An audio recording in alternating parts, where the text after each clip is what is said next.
Buenos días a todos. Me gustaría explicar brevemente cuál es el motivo por el que una biblioteca con una década de existencia ahora, más de una década, ha iniciado un proceso de cambio y de renovación profunda en estos momentos. Me gustaría de todas maneras aclarar que todo cambio profundo en el mundo de Internet nos obliga a ser cautelosos porque la gente percibe como con cierta incomodidad cambios que son demasiado repentinos. Entonces, algunos de los cambios que vamos a ir viendo o que vamos a ver se irán profundizando a lo largo de los próximos meses y durante el próximo año. Entonces, la razón fundamental para este cambio es que una biblioteca que fue fundada en el año 1999 ha crecido de acuerdo con la tecnología que existía, que era más innovadora durante este periodo. Pero en el mundo de Internet 10 años es una temporada muy larga y para mantener ese privilegio de ser una biblioteca de referencia en el mundo, en el ámbito cultural, pues teníamos que adaptarnos a las nuevas corrientes. Entonces, en estas nuevas corrientes hay dos elementos fundamentales. El primero de ellos es que en el mundo de Internet todos los servicios tienden a una mayor interconexión. Antiguamente cada uno creaba su propio dispositivo, su propio lugar, su propio entorno, y con eso era suficiente. Hoy en día eso ya no basta y aquellas instituciones o aquellas empresas que crean entornos que solo son útiles para ellos mismos tienen un acceso mucho más difícil o un impacto mucho menor en el mundo actual. La otra consideración que todos tenemos en mente seguramente es que el mundo actual tiende también a una mayor socialización, en el sentido de que las comunidades que se crean espontáneamente en torno a intereses o en torno a elementos muy variados son una de las fuentes de movimiento, de dinámica mayores en todos los ámbitos y especialmente, como he dicho, en el mundo de la red. Bueno, pues por ejemplo, para que esto se entienda, uno de los proyectos más importantes en el ámbito de las bibliotecas digitales de los últimos años es el proyecto de la Comisión Europea de crear una gran biblioteca digital europea. Esta biblioteca digital europea se ha creado integrando fondos, no ha creado fondos propios, sino que lo que hace es integrar y coordinar los fondos de todas las bibliotecas digitales que existen en Europa, o de la mayoría de ellas. El proceso de creación ha sido bastante lento y en gran parte se debe a que cada uno tenía unos procedimientos de creación, de catalogación, etcétera, y sobre todo que no era habitual que hubiese un protocolo de comunicación que automatizase la transferencia de la información de unas bibliotecas a otras. Había algunas cosas, es decir, siempre desde hace muchos años un usuario de una biblioteca podía saber qué fondo bibliográfico había en otra, pero eran consultas que se hacían en ese momento y dependían de la velocidad de la conexión de la red o de otras circunstancias que podían acontecer. Bueno, pues hoy en día este procedimiento ha sido sustituido en nuestra biblioteca. Bueno, esto es una imagen de lo que hoy en día ocurre cuando uno consulta europeana, y es que efectivamente los fondos de la Biblioteca Virtual Miguel de Cervantes están incorporados a esta biblioteca, pero estos fondos, esta información se actualiza cada vez que nuestra biblioteca o cualquier otra del consorcio europeana envía esa información a la sede central que está en Holanda.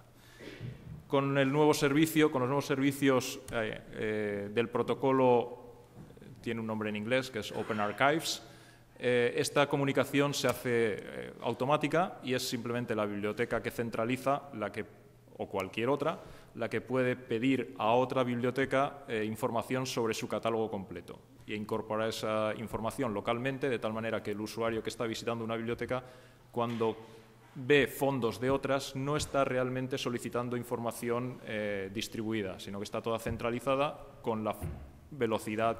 Eso significa una mayor velocidad de acceso y también menos riesgo de desconexión o de pérdida de información en ese flujo. Otra cosa que he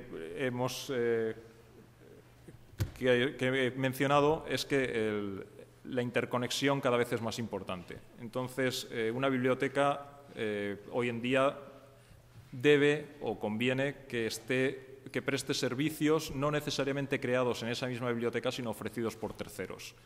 Por ejemplo, nosotros podemos ofrecer ahora conexión con impresores por pedido, empresas que quieren imprimir un libro, bueno, que pueden imprimir un libro cuando un usuario o un grupo suficiente de usuarios de la biblioteca decide o comunica que está interesado en una edición de ese libro, que no existe en papel en principio.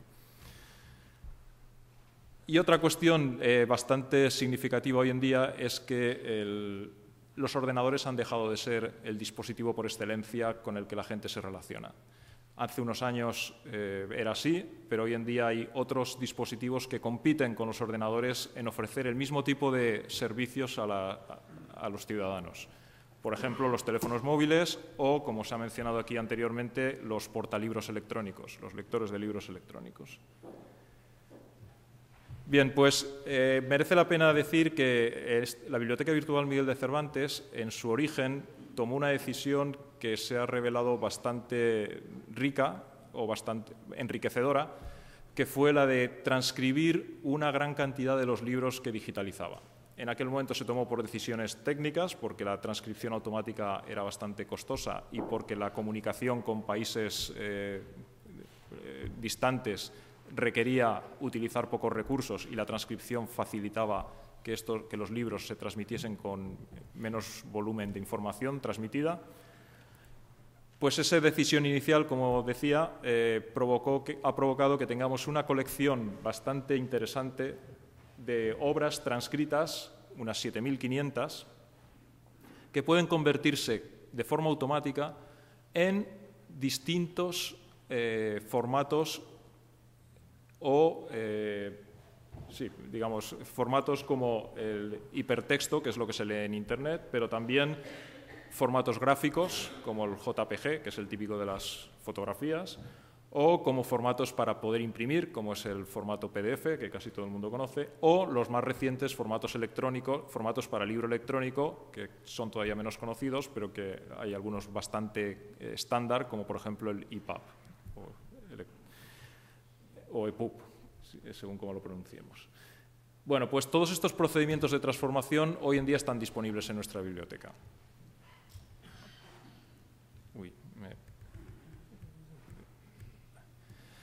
Bien, entonces lo que vamos a ver hoy, lo que vamos a ver a partir de hoy, es una modificación radical del aspecto con el cual uno empieza a conocer la biblioteca, y sería, si no un error, al menos una ingenuidad pensar que este cambio es un mero cambio superficial. La imagen que he puesto ahí, con esta imagen quería representar que realmente la transformación que hemos tenido que hacer va mucho más allá de un mero cambio de aspecto, y son realmente los servicios y la estructura interna de la biblioteca lo que ha tenido que adaptarse a las nuevas circunstancias. Y los cambios afectan fundamentalmente a tres aspectos. Primero, a la estandarización de los servicios para favorecer la interconexión de la que hablábamos. Lo segundo es una revisión profunda del catálogo para que responda a las posibles peticiones que pueden hacer terceros. Y la tercera es la recuperación, algo que ninguno éramos conscientes hace 10 años, y es que algunas fuentes originales podían ser tan valiosas o más que el producto digitalizado final. Estoy hablando, por ejemplo, del vídeo, ¿no? En los componentes audiovisuales. Durante mucho tiempo, la Biblioteca Virtual Miguel de Cervantes creó material audiovisual que difundía a través de Internet, pero para facilitar a la gente que pudiese consultar estos contenidos, esos contenidos se empaquetaban en un formato que fuese ligero y, por tanto, necesitaba una menor calidad. Hoy en día eso ha dejado de ser un problema tan grave, y esto requiere hacer una especie de arqueología en nuestra propia historia para recuperar aquello que se utilizó como fuente para crear esto que estamos distribuyendo y volverlo a empaquetar de otra manera, porque ahora sí que hay servicios, usuarios o instituciones que pueden aprovecharse de estos recursos si están en una calidad mayor. Entonces, también ha habido que hacer una revisión profunda de todos estos contenidos.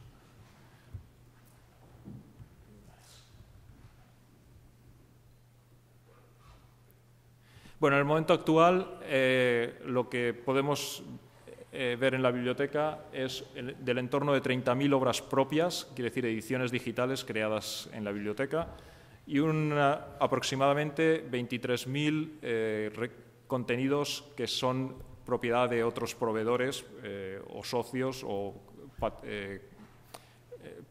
instituciones con convenios con la biblioteca virtual. Entre los contenidos propios de la biblioteca virtual hay unas 7.000 o 7.500 obras transcritas, que son las que se pueden transformar a cualquier formato. Tenemos unas 12.000 obras en texto digital, estos son formatos HTML o PDF. Esto quiere decir que aunque la imagen que vemos es una imagen digital, el texto que hay en esa imagen está ahí. Es decir, esa información forma parte del documento que tenemos entre manos.